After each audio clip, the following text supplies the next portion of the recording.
দেখো robot move করছে। Prediction করা হচ্ছে এই 6টি শহর নাকি সবচেয়ে প্রথমে সমুদ্রের তলায় নিমজ্জিত হবে। জীবন্ত মূর্তি দেখো, দাড়ি গোঁফগুলো কত অরিজিনাল, মানে সত্যি সত্যি লাভা এনে রাখা হয়েছে মনে হচ্ছে। এখানে বাচ্চাদের খেলার গেম রয়েছে, এই দেখো খেলছে। উপরে দেখো এই জিনিসগুলো, আবার বাস নাকি উড়ছে ওপরে, মানে অদ্ভুত একটা ফিউচার সিটি যদি এইরকম হয় তাহলে।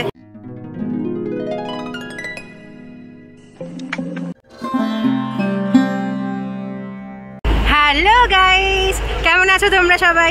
আমার চ্যানেলের আরো একটি পর্বে তোমাদের সকলকে স্বাগত জানাই। নিউ টাউনগামী বাস ধরে আমরা চলে এসেছি ইকো পার্কে, আর 4 নম্বর গেটে নেমেছি। ইকো পার্কের সোলার ডোম রয়েছে 6 নম্বর গেটে। হাঁটতে হাঁটতে আমরা সোলার ডোমের কাছাকাছি চলে এসেছি, ওই যে দূরে দেখা যাচ্ছে। 6 নম্বর গেটে ধামসা ট্রাইবাল কিচেন পড়বে, আর ঠিক তার পাশেই সোলার ডোমটা রয়েছে, তোমরা দেখতে পাচ্ছ। এই যে আমরা এখন সামনে দিয়ে এগিয়ে যাচ্ছি, সোলার ডোমের টিকিট কাটবো, তারপর ভেতরে ঢুকবো। 2024-এরই নভেম্বর মাসে খুব রিসেন্টলি এই সোলার ডোমটা উদ্বোধন করা হয়েছে, মানে এটা খুব একটা পুরনো জিনিস না, নতুন জিনিস। আর এই ইকো পার্কের সমস্ত জায়গায় ঘুরে দেখেছে, কিন্তু সোলার ডোমটা দেখা এখনও বাকি, আর তোমাদের দেখানোও বাকি। সেই জন্য চলে এসেছি সোলার ডোমের সামনে। এর টিকিট হচ্ছে 200 টাকা করে, আমরা ভেতরে ঢুকবো। আর এর মধ্যে 2000-এরও বেশি সোলার প্যানেল রয়েছে, যেগুলোর দ্বারা ভেতরকার সমস্ত কিছু পরিচালিত হয়। মানে বুঝতে পারছো, সৌর বিদ্যুৎ পরিচালিত জিনিসপত্র ভেতরে রয়েছে। এছাড়া শুনেছি নাকি রোবটও আছে, 100 টাকা করে টিকিট কাটলে রোবট নাকি তোমাকে গাইডও করে দেবে।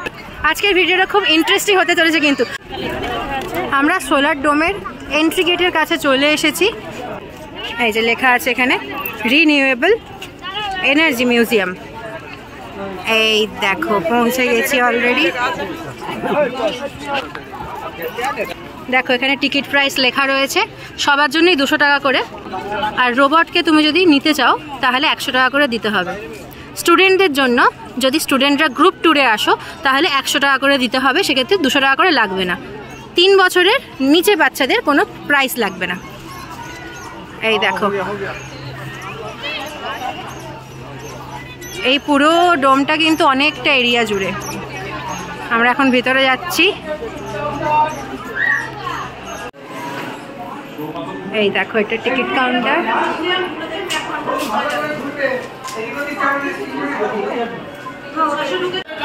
আমরা যেহেতু 2 জন ঢুকছি তাই জন্য 200 টাকা করে পার হেড পড়েছে। টিকিট কেটে নিয়েছি, এবার টোটাল 400 টাকা পড়েছে। এবার এই দিক দিয়ে যেতে হবে। সোলার ডোমে এক্সিট টাইমের কোনো বাধ্যবাধকতা নেই, কিন্তু এইখানে এন্ট্রি টাইম হচ্ছে লাস্ট 6:30, মানে 10টা থেকে 6:30 পর্যন্ত খোলা থাকে এখানে। দেখো এদিকটা হচ্ছে টিকিট কাউন্টার, আর ডান দিকে ব্যাগ রাখার জায়গাগুলো রয়েছে। এখানে তোমাদের ব্যাগ রাখতে হবে। ঢুকে পড়লাম আমরা।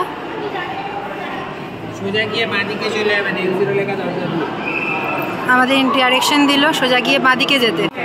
দেখো সোলার ডোম জিনিসটা আসলে কি সেইটা পুরোটা এখানে লেখা আছে। দ্য সোলার ডোম ভারতবর্ষের প্রথম পুনর্ব্যবহারযোগ্য শক্তির মিউজিয়াম। এই মুহূর্তে বিশ্বব্যাপী শক্তির ব্যবহারকে পুনর্ব্যবহারযোগ্য শক্তিতে রূপান্তরিত করার বিষয়ে সচেতনতা তৈরি করে। শিল্পোন্নয়নের সাথে সাথে সীমিত অনবীকরণযোগ্য শক্তির অতিরিক্ত দহনের ফলে পৃথিবীর সম্মুখীন হচ্ছে বিভিন্ন বিপদের, জলবায়ু পরিবর্তন এবং তার মধ্যে প্রধান, এবং এর ফলে পরিবেশে তৈরি হচ্ছে অনেক সমস্যা। পরিবেশ সম্পর্কে সচেতনতা বৃদ্ধি করা এবং পুনর্ব্যবহারযোগ্য শক্তির মাধ্যমে পৃথিবীকে সুন্দর এবং দূষণমুক্ত করে তোলার পথ দেখানো হলো এই মিউজিয়ামের লক্ষ্য। এই দেখো দ্য সোলার ডোম, কি সুন্দরভাবে পুরোটা সাজানো হয়েছে। আর এটা হলো পুরো সোলার ডোমের একটা মিনি ভার্সন। দেখো কত সুন্দর। কার্বন ডাই অক্সাইড গ্যাস নির্গমন তুঙ্গে উঠেছে 37.12 মিলিয়ন মেট্রিক টন। এটা 2022 পর্যন্ত এর গণনাটা রয়েছে। এই সোলার ডোমটা শুধু বাচ্চাদের জন্যই নয়, বড়দের জন্য কিন্তু ভীষণ ইন্টারেস্টিং একটা জায়গা। আর এখানে অনেক কিছু শেখার রয়েছে, বিশেষ করে সায়েন্সের স্টুডেন্ট যারা, বা যেসব মানুষ সায়েন্সের প্রতি প্রচণ্ড ভালোবাসা বা ইন্টারেস্ট রাখো, তাদের জন্য এই জায়গাটা কিন্তু মাস্ট ভিজিট একটা প্লেস। ডিসপ্লে বোর্ডের মধ্যে এখানে এরকম বিভিন্ন কম্পিউটার দেওয়া আছে, যেটার মাধ্যমে আপনারা অনেক ইনফরমেশন জানতে পারবেন। এই দেখুন এখানে ট্যাপ টু স্টার্ট আছে, এটা আমি ছুঁলাম, এই দেখুন এখানে টপিক চলে এলো। এখানে কিছু মূর্তি আছে, এটা হলো মোমের তৈরি খুব সম্ভবত। কীরকম জীবন্ত মূর্তি দেখো, দাড়ি গোঁফগুলো কত অরিজিনাল বানানো হয়েছে।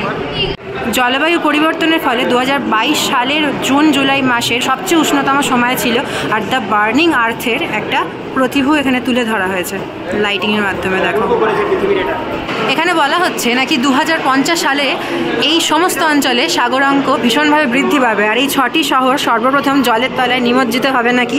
দেখা যাক কোন 6টি শহরের কথা এখানে বলা হচ্ছে। প্রথমেই আছে টোকিও, তারপরেই আছে আমাদের ভারতবর্ষের মুম্বাই শহর, তারপর আছে নিউ ইয়র্ক, তারপর আছে কলকাতা, যেটা 2030 সালের কথা বলা হয়েছে। কিন্তু তুমি লক্ষ্য করো, টোকিওর কথা এখানে 2050 বলা হয়েছে, আর কলকাতার কথা 2030 বলা হয়েছে। তারপর রয়েছে কলকাতার পরে জাকার্তা, লন্ডন। প্রেডিকশন করা হচ্ছে এই 6টি শহর নাকি সবচেয়ে প্রথমে সমুদ্রের তলায় নিমজ্জিত হবে। বিশ্ব উষ্ণায়নের এখানে 3D এফেক্ট দেওয়া হয়েছে, দেখো কত সুন্দর লাগছে। এই যে ইনফরমেশনগুলো এখানে দেওয়া রয়েছে, এই সেম জিনিসটা কিন্তু এইখানে তুলে ধরা হচ্ছে, মানে বুঝতে পারছো ব্যাপারটা। লেখার রয়েছে ইনফরমেশন, সেই সাথে সাথে পুরো ব্যাপারটা প্রজেক্টরের মাধ্যমে বুঝিয়ে দেওয়া হচ্ছে। আমার এই প্রজেক্টের জিনিসটা খুব ভালো লেগেছে, এখান দিয়ে যখন হেঁটে যাচ্ছি আলাদাই লাগছে। কিন্তু 1850 সাল থেকে আজ পর্যন্ত ক্রমাগত উষ্ণতা বৃদ্ধি পাওয়ার হার লেখা রয়েছে। নীল থেকে লাল রঙের দিকে এগিয়ে যাওয়া জলবায়ুর ক্ষতিকর পরিবর্তনের ধাপগুলো নির্দেশ করে। 1860 থেকে 1890 এখনও নীল আছে। 1920 দেখো আস্তে আস্তে পার্পল হয়েছে, পার্পলিশ হয়েছে, এবার আস্তে আস্তে লালের দিকে এগিয়ে যাচ্ছে, একটু অরেঞ্জিশ লাল আছে 1950-এ। 1980-তে লালের মাত্রাটা বেড়েছে। 2010-এ দেখো লালটা একদম ডিপ হয়ে গেছে, মানে আস্তে আস্তে যে বাড়ছে সেটা বোঝাই যাচ্ছে। ওয়াইল্ড লাইফ প্রাণীদের পিকচার দিয়ে ড্র করা একটা প্যাভিলিয়নে আমরা ঢুকে পড়েছি, আর গন্ডারটা তৈরি করা হয়েছে দেখো কি সুন্দর। এই দেখো একটা গাছ, আর এনার গাছের সামনে এই ভদ্রমহিলা আমাদের প্রণাম জানাচ্ছে। তুমি মূর্তির ডিটেলিংটা জাস্ট দেখো, মানে জীবন্ত পুরো। টাচ করে দেখার পারমিশন নেই, না তোমার খুব ইচ্ছা করছে একটু টাচ করে দেখার জন্য, কিন্তু করব না। যেটা রুল সেটা রুল। আর সত্যি কথা বলতে এখানে চতুর্দিকে সিসিটিভি আছে, তো এমন কিছু করব না যাতে আমাকে ধরে বেঁধে দুটো কথা বলতে পারে। এই জায়গাটা থেকে এবার আপলিফটিংটা শুরু হচ্ছে, আস্তে আস্তে আপলিফট করে আমরা এবার উপর দিকে যাব। দেখো দ্য ব্লু হোয়েল, একটা বিরাট বড় তিমি মাছ, তার নিচের অংশ দিয়ে আমরা যাচ্ছি, আর আস্তে আস্তে দেখো আমরা উপর দিকে উঠছি। জায়গাটা এতটা সুন্দর সাইন্টিফিক্যালি ডেসক্রাইব করা, দেখুন কিছুটা ডিস্টেন্সে কতটা আপনি ডিস্টেন্স কভার করছেন সেটা মার্ক দেওয়া আছে, এবং কতটা শরীরে আপনার কিলো ক্যালোরি খরচা হচ্ছে সেটা পর্যন্ত মেজারমেন্ট করে দেওয়া আছে। এখানে পশু পাখিদের মুখ বেরিয়ে রয়েছে দেখো, আরে মা কি কিউট। প্রত্যেকটা পশু পাখির সম্পর্কে পাশে লেখা আছে। এটা হচ্ছে ফকল্যান্ড আইল্যান্ডের উলফ। এই দেখো কত সুন্দর তৈরি করেছে। এই দেখো পোলার বিয়ার, মানে ছোটবেলা থেকে পোলার বিয়ার আমার একটা ভীষণ পছন্দের প্রাণী। আর একটা পছন্দের প্রাণী রয়েছে, সেটা হচ্ছে ইয়েতি। এবার কেউ বলে ইয়েতির এক্সিস্টেন্স আছে পৃথিবীতে, আবার কেউ বলে নেই। আমি তো মনে প্রাণে চাই যে ইয়েতি থাকুক, আমি পছন্দ করি খুব। পরে আমরা এখানে father of the Indian physics CV রমনের এখানে একটা মূর্তি পেয়ে গেছি। 200 টাকা দিয়ে টিকিট কেটে আপনি শুধু যে পায়ে হেঁটে ঘুরবেন বা শুধু কিছু মডেল দেখতে পাবেন সেটা নয়, বিভিন্ন নিজস্ব সেলফ ডেমো দেওয়া জিনিসপত্র আছে, এবং ভিশন থিয়েটারও আছে এখানে একটা। এই দেখুন, এটা হচ্ছে তার এন্ট্রি গেট। আমরা ভিশন থিয়েটারের ভেতরে যাবো, গিয়ে দেখি ভেতরে কী কী আমরা দেখতে পাই বা নতুন জিনিস কি জানতে পারি। চলুন।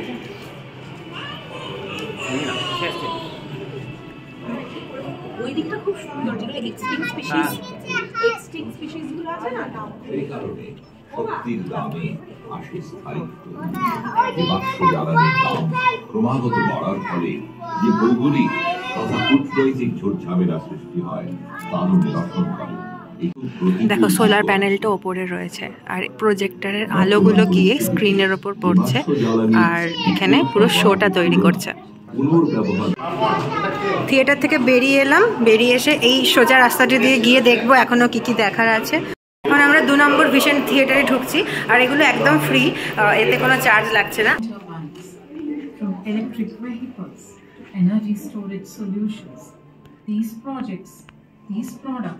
সোলার ডোমটা ঘুরে দেখছি, এখানে যা কিছু আছে মানে 200 টাকা ওয়ার্থ ইট একেবারে। মানে আমি বলবো এখানে ভালোভাবে যদি মন দিয়ে ঘোরো আর বাচ্চাদেরকে নিয়ে আসো, মানে এই টাকাটা কিছু মনেই হবে না, কারণ বিরাট বড় এরিয়া।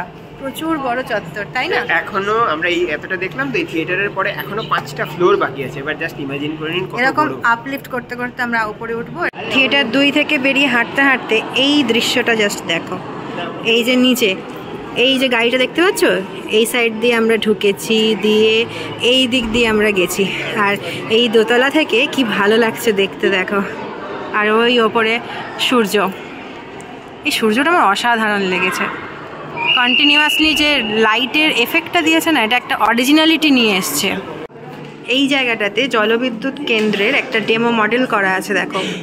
জলবিদ্যুৎ কেন্দ্রে কীভাবে কাজ হয় সেটা এখানে পরিষ্কারভাবে ভালো করে দেখানো আছে। দেখুন এইটা হচ্ছে এই জায়গায় জলটা স্টোরেজ হয়, এই জায়গায় স্টোরেজ থেকে এই দেখুন নীল করে দেওয়া আছে এই জায়গাটা। এখানে স্টোরেজের জলটা এইখান থেকে ছাড়া হয় এই লক গেটের মাধ্যমে ওই দিকটা দিয়ে, ওই যে দেখুন নীল রংটা। হ্যাঁ, এবার ওইখান দিয়ে জলটা যখন ফুল গতিবেগ দিয়ে নামছে, গতিবেগ দিয়ে নেবে, ওইখানে টারবাইন আছে দেখুন। টারবাইনে ঘুরে এখানে বিদ্যুৎ শক্তি উৎপন্ন হচ্ছে, উৎপন্ন হয়ে দেখুন এই যে তারের মাধ্যমে বিদ্যুৎটা বিভিন্ন জায়গায় ছড়িয়ে দেওয়া হচ্ছে। এই জায়গাটা হচ্ছে জোয়ারভাটা থেকে উৎপন্ন বিদ্যুৎ কেন্দ্র। আর মডেলগুলো তৈরি করা হয়েছে, দেখো। এগুলো যন্ত্রের মাধ্যমে ঘুরছে। এটা হচ্ছে সিন্ধুজা 1, আর এর কাজ হচ্ছে ওয়েভ এনার্জিকে, মানে সির মধ্যে যে ওয়েভ এনার্জি আছে, ওই ওয়েভ এনার্জিটাকে ইলেকট্রিক্যাল এনার্জিতে কীভাবে কনভার্ট করে।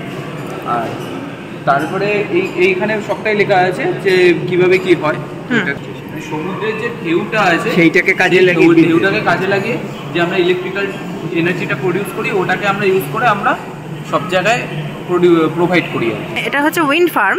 এই অংশটাতে বায়ু শক্তি কাজে লাগিয়ে কিভাবে শক্তি উৎপাদন হয়, বায়ুচালিত শক্তির বিষয়ে তথ্য এবং ব্যাখ্যা রয়েছে এখানে। এই অংশটা ভালো করে দেখো, পুরোপুরি জনজীবনের একটা পরিকাঠামো তুলে ধরা হয়েছে। আর সেই জনজীবনে কিভাবে বায়ুমণ্ডলের শক্তিকে কাজে লাগানো হয় সেটা দেখানো রয়েছে। দ্য উইন্ড গ্লোব, বায়ুর চলাচলটা দেখো। একটা ওয়েবসাইট আছে windy.com, সেটা অনেকটা এরকম দেখায়। অনেকটা না, এটাই অ্যাকচুয়ালি windy.com এ এই চিত্রটাই আপনারা সবসময় দেখতে পাবেন যখনই আপলোড করবেন। এই যেরকম ঘুরছে, এই আইটাতে দেখলে বোঝা যায় যে ঝড়টা কোথায় অবস্থান করছে। তো এই উইন্ড গ্লোবটা দেখে আমার খুব ভালো লাগলো।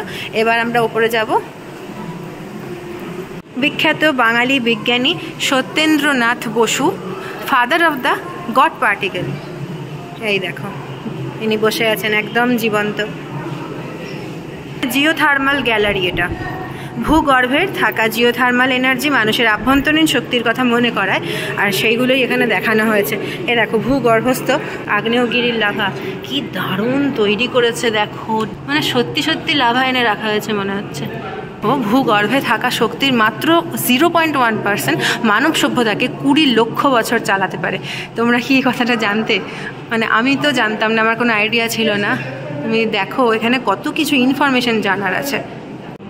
জেমস ক্লার্ক ম্যাক্সওয়েল, যিনি ফাদার অফ ক্লাসিক্যাল ইলেকট্রোম্যাগনেটিজমের জনক ছিলেন, এই দেখো ওনার মূর্তি রয়েছে। সূর্যদেবের কত শক্তি ভাবো, 1 ঘন্টায় সূর্যালোক থেকে যে পরিমাণ শক্তি আসে তা পৃথিবীর 1 বছরের শক্তির সমান। আর সেটাকে কাজে লাগিয়ে সোলার সিস্টেমের মাধ্যমে বিদ্যুৎ সঞ্চয় করাটা খুবই বুদ্ধিমানের কাজ।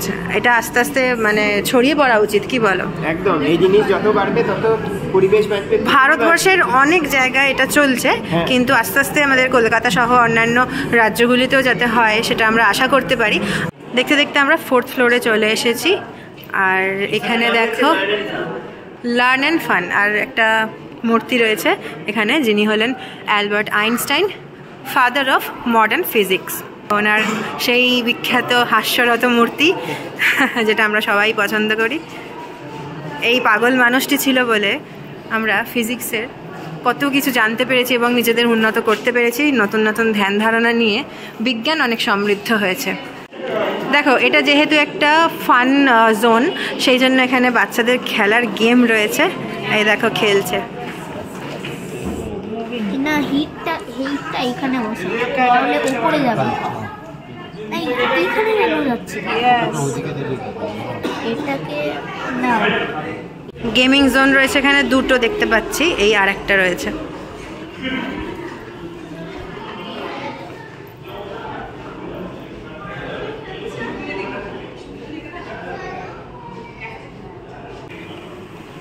উইন্ড ফার্ম যেটা আমরা অলরেডি দেখে নিয়ে ওপরে এসেছি সেইটা দেখা যাচ্ছে ওপর থেকে। এই ভিউটা দারুণ লাগছে, ওপর থেকে যতগুলো ভিউ দেখলাম খুব সুন্দর। ওইটা হচ্ছে সোলার ডোমের বাইরের অংশটা, যেটা আমরা বাইরে থেকে দেখতে পাই। 5 তলাতে আমরা অলরেডি চলে এসেছি। Father of digital revolution Steve jobs, তার মূর্তি দেখতে পাচ্ছি। সেই সাথে এগিয়ে যাই, দেখা আছে দেখো, আসন শক্তি সঞ্চয় করি এবং স্মার্ট শহরগুলির সাথে গড়ে তুলি উজ্জ্বল ভবিষ্যৎ।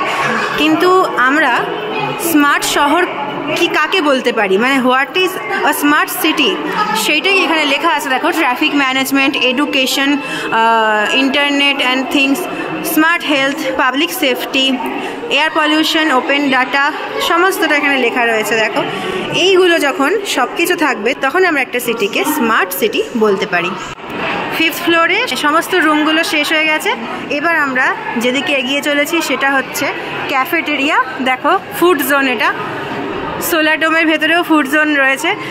এলেন মাস্কের একটা মূর্তি দেখতে পাচ্ছি, ফাদার অফ টেকনোলজি বলা হয় এনাকে। এই যে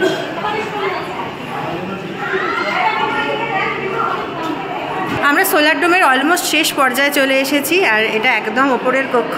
আর এখানে রয়েছে এয়ারবোর্ন উইন্ড টারবাইন, মানে এটা ভবিষ্যতের পরিকল্পনা। ফিউচার সিটির একটা বিবরণ আছে এখানে। ফিউচার সিটি কীরকম হতে পারে একটা আইডিয়া এখানে দেওয়া হয়েছে। জাস্ট দেখো কতটা অন্য রকম এখনকার দুনিয়ার থেকে।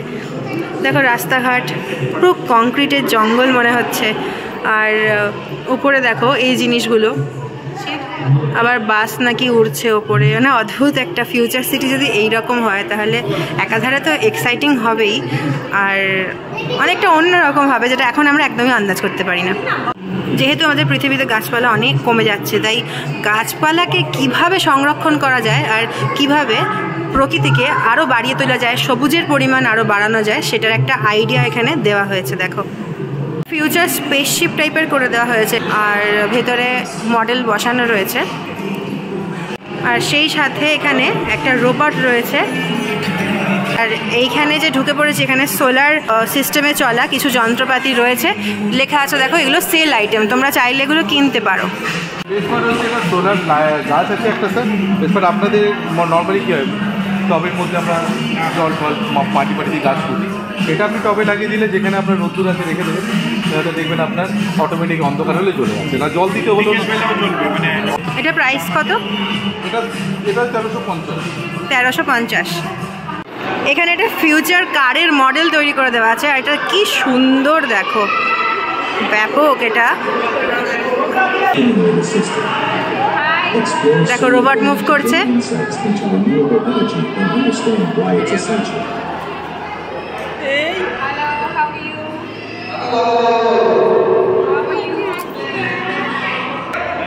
আচ্ছা তোমাদের একটা কথা বলে দিই, এখানে তোমরা দুটো রোবট দেখতে পাচ্ছ, কিন্তু গাইড হিসেবে এই ছোট রোবটটা তোমাদের সাথে এই যে রাস্তাটা গেছে এখান থেকে ওই পর্যন্ত যাবে। 100 টাকার বিনিময়ে পার হেড তোমরা রোবট নিতে পারো, কিন্তু এটা এখন অ্যাভেলেবেল নেই, সেই কারণে আমরা তোমাদের দেখাতে পারলাম না, কিন্তু তোমরা এলে এটা অ্যাভেলেবেল পেতে পারো। আর এই ছোট রোবটটি তোমাদের সাথে গাইড হিসেবে কিছু দূর যাবে।